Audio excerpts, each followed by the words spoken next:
Hi everybody, Paul here again.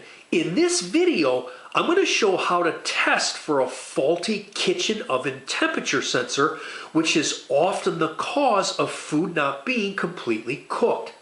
To test a temperature sensor, you'll need to test the ohms with a digital multimeter, which should be approximately 1,100 ohms.